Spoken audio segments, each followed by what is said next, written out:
అండి. నమస్తే. నేను మీ Manasa. Welcome back to M&M's crazy kitchen. ఈరోజు మన కిచెన్‌లో శరీరంలోని వేడిని నిమిషాల్లో దూరం చేసే healthy summer drink recipe barley water ఎలా ప్రిపేర్ చేసుకోవాలో చూపించబోతున్నాను. ఈ బార్లీ పౌడర్‌ని ఒక్కసారి స్టోర్ చేసుకుంటే మనకి 1 ఇయర్ పైనే నిల్వ ఉంటుందండి. సో, దీన్ని వెయిట్ లాస్ అవ్వాలనుకున్న వాళ్ళు డైలీ తీసుకున్నా కూడా బెస్ట్ రిజల్ట్ ఉంటుంది. లేట్ చేయకుండా ప్రాసెస్‌లోకి వెళ్ళిపోదాం. వీడియోనైతే ఫుల్‌గా చూడండి.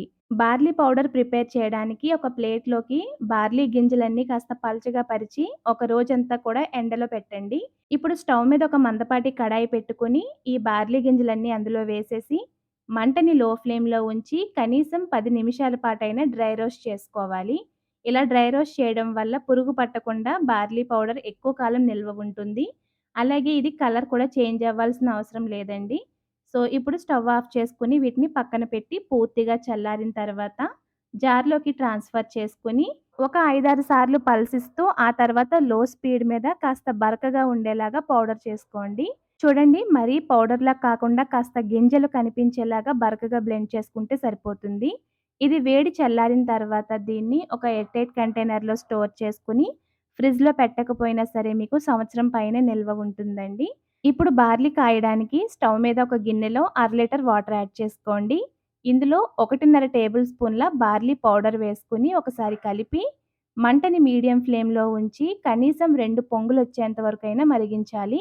ప్రెగ్నెంట్ లేడీస్‌కి ఇంకా మెడిసిన్ ఎక్కువగా యూజ్ చేసే వాళ్ళకి మెడిసిన్ వేడైతే చాలా ఎక్కువ ఉంటుందండి. సో, ఆ వేడిని తగ్గించడంలో కూడా బార్లీ చాలా హెల్ప్ అవుతుంది. బార్లీ ఇలా 2 పొంగులొచ్చిన తర్వాత ఇందులో రుచికి తగినంత సాల్ట్ యాడ్ చేసి కలిపేసి స్టవ్ ఆఫ్ చేసుకోండి. ఇప్పుడు ఒక బౌల్‌లోకి 5, 6 టేబుల్ స్పూన్ల పెరుగు వేసుకొని కవ్వంతో గానీ, విస్కర్‌తో గానీ మీగడ లేకుండా బాగా చిలకండి.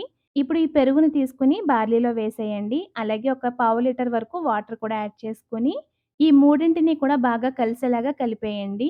ఫైనల్‌గా మీకు నచ్చితే ఇందులో అరచెక్క నిమ్మరసాన్ని కూడా వేసుకోవచ్చు. చూడండి మనకి బార్లీ గింజలైతే ఈ విధంగా ట్రాన్స్‌పరెంట్‌గా అయిపోతాయండి. అప్పటి వరకు మనం ఉడికించుకోవాలి. అది చూసుకోండి. ఒకవేళ మీకు బార్లీ గింజలు తినడం ఇష్టం లేకపోతే దాన్నిలా ఫిల్టర్ చేసేసుకోండి. దీన్ని వేడిగా అయినా తాగొచ్చు, చల్లారాక అయినా తాగొచ్చు. కానీ మధ్యాహ్నం 2 ఆ టైం లోపే తాగేసేయండి. దీన్ని ఈవినింగ్ టైంలో తాగారంటే కాళ్ళు కాస్త వాపొచ్చినట్టు ఉంటాయండి. సో, అందుకనే మధ్యాహ్నం లోపే కంప్లీట్ చేసేసుకోండి.